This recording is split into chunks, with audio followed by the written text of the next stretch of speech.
See, time is both linear and cyclical. It all depends on who is looking at it, from where is he looking at it, and how is he looking at it. For example, you look at a circle with a circumference of, let's say, 50 kilometers, right? Let's just imagine there is a circle or a tunnel with a radius of 50 kilometers. Now, if you were to be walking in that tunnel, you would notice that the tunnel is always straight. You cannot see the curvature of the tunnel because it is so big. Since the curvature is 50 kilometers, as far as your eye can see, it is still straight. Really? Are you not getting it? See, the smaller the tunnel, the more the curvature. But if the tunnel is really big, like 50 kilometers or 100 kilometers, when you walk next to it, it will appear as if you're walking next to a straight line. Because for a very long distance, it is straight and then it's curving. That's how time is. Since we are bound to the physical reality, the mind and the body, which is so tiny compared to the time scale, it appears like it's a straight line. So if you look at your individual life, time always appears to be very linear, because there was a time when you were a baby and then you grew up and then you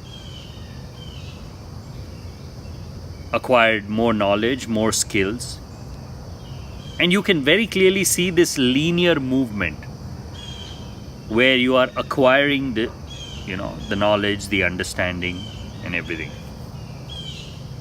But if you look at time for the entire humanity, not just you, but the whole human race, you will see time has always been cyclical. Every society, every community has had a cyclical growth, expansion, decline, and gone. And it has been the same. Everything, animals, plants, natural phenomenon, everything has been cyclical if you look at it. Because on the grand scheme of things, everything is cyclical. It's the same way when you look at the sun moving in the sky, it might appear like he's moving in a straight line. He's just moving like that. But if you actually see, it's the earth that is rotating around the sun, and that too in a cyclical fashion. And everything is cyclical. Seasons are cyclical.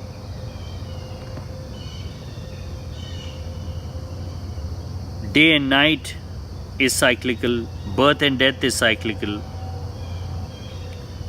Even the emotions that swell and drop within us is also cyclical. Everything is cyclical.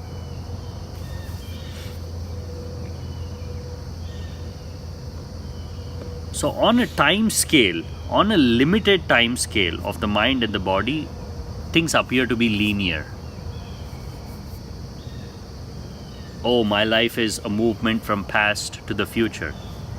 See, this is where the more you are bound to your thoughts, the more you will think that, oh, I need to be achieving something tomorrow.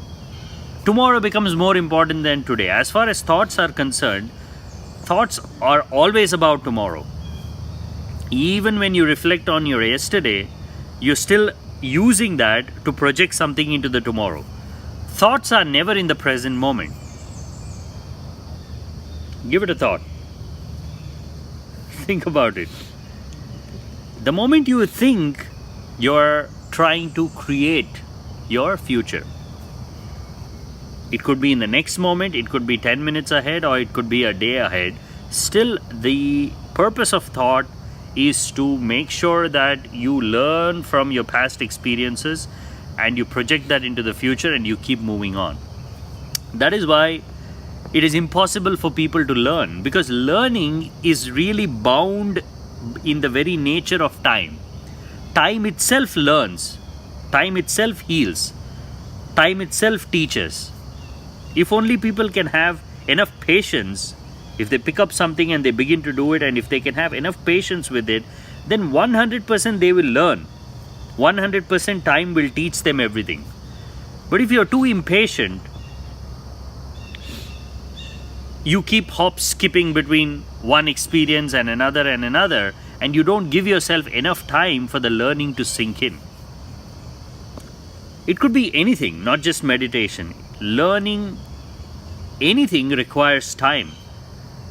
And if you allow the time to teach you and you be receptive enough to learn, 100% you will learn. So you don't have to hold on to this linear idea of time to learn. You can experience the cyclical movement of your thoughts.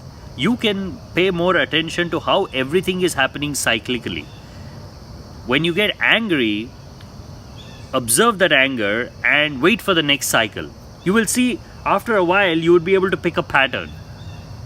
Although all your emotions seem to be just, happening randomly, out of nowhere. But if you have been watching, it's like a comet. You're taking a walk and you look up at the sky, suddenly you see a comet and you jump. Whoa, it's a comet. But for a scientist who's been waiting for it, who has predicted it, he knows it's going to happen, and he's sitting and waiting there, watching it to happen. So he knows it's going to happen. Since you don't know, it surprises you. Any experience, because you're not expecting it, because you've not been watching it, it takes you by surprise.